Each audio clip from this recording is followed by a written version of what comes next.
lovelies, it's Ramona, and if you are new here, you are joining us on video 3 of our Makeup Basics 101 series. If you'd like to join us from the very beginning, go ahead and click the link right above and it'll take you to the first video on skincare and skin types.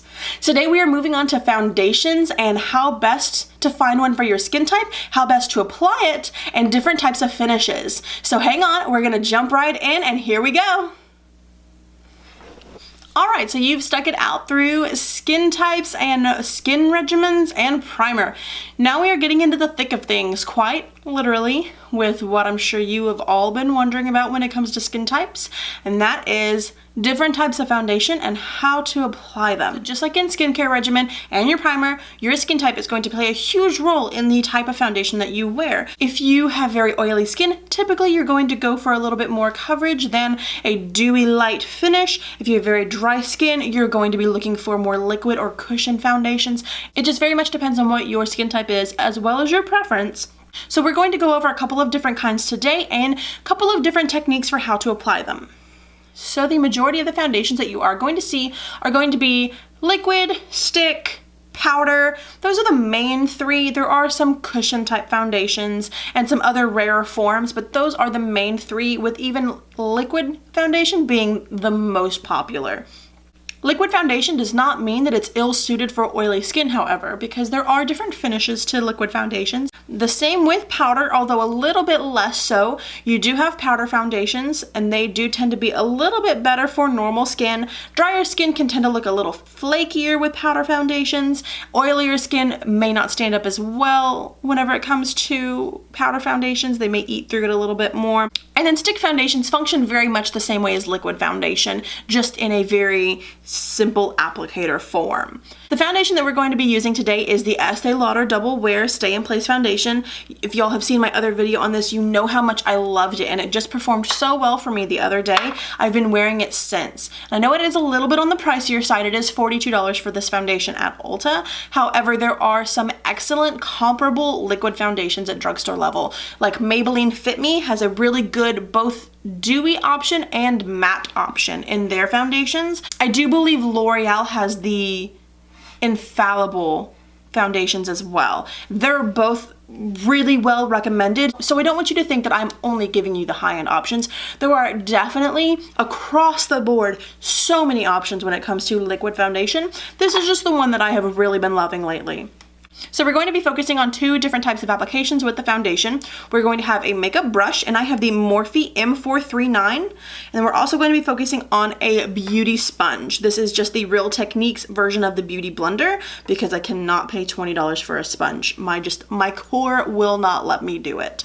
So we're going to actually apply one side of the face with each so y'all can see which one y'all prefer better. For the most part, either application is going to work with either skin type as long as you are taking care of your skin underneath. Drier skin types, if you have not moisturized well, the brush can tend to exfoliate you while you are using it. And oilier skin types, a damp beauty blender, I'm sorry, I did not mention that it should be damp. A damp beauty blender can make you look too dewy if you don't have a good skin base. So just make sure that you have that down, the bottom portion, and then either one should work for you. It just depends on preference. I am going to go ahead and use my beauty blender to dot all over my face because it does not come with a pump and it gets a little messy if I use my finger. Okay, so now that we've got it all over our face and we look quite terrifying, let's go ahead and blend it in. I'm going to be doing this side of my face with the beauty blender.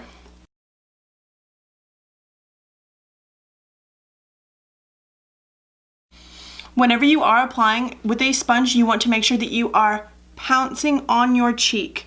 You don't want to drag the product, you want to push in and lift up.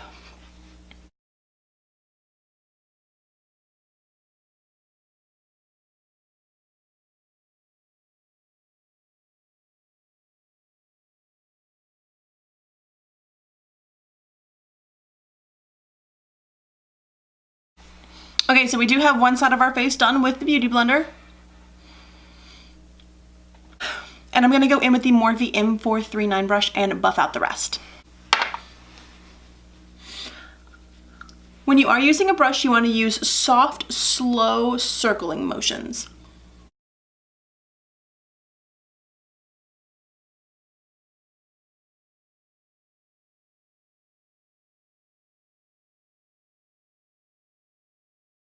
Okay, so now both sides of my face have been applied. This is the Beauty Blender side. Okay, so now both sides of my face have been applied. This is the Beauty Blender side and this is the brush side. And you can look at them and tell me which one that you prefer. Or just honestly play with your own makeup. Play with your brushes, get a sponge. These are not very expensive. I think they sell at H-E-B for $6. Just figure out which one works best for you. Me personally, now that you've seen me apply my makeup, I will say that I do prefer a damp Beauty Blender for my foundation, just because it does allow me a lot more control around my eyes than the brush does. And I do feel like the brush does pull at your skin just a little bit more, but it also is good for getting in around your nose really good. So they each have their trade-offs, and honestly I do reach for the brush still sometimes. Just for my purposes, the Beauty Blender is the winner in application. Alright, so now that that's applied, you can kind of see that it is drawing down to a matte finish on my skin. Some people really love that dewy look, and that's excellent for them. For me, I have never been that type of person, mainly because I do suffer from oilier skin in my T-zone. So that's not something that I want to try to obtain, it's something I'm trying to fight. It does look a little lighter than me right here, however, in person it is a very good match. I think the lights are just a little bright for it.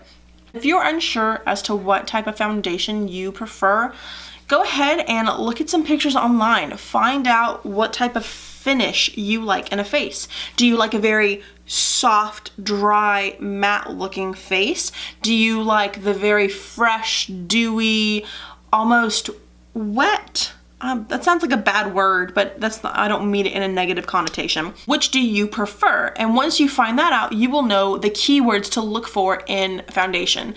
Words like radiant, dewy, sheer, those are going to be the types of words that are going to mean that very lightweight, dewy coverage. Words like mattifying, full coverage, dries down to a powder. Those are going to be words that you look for if you want that more finished matte look.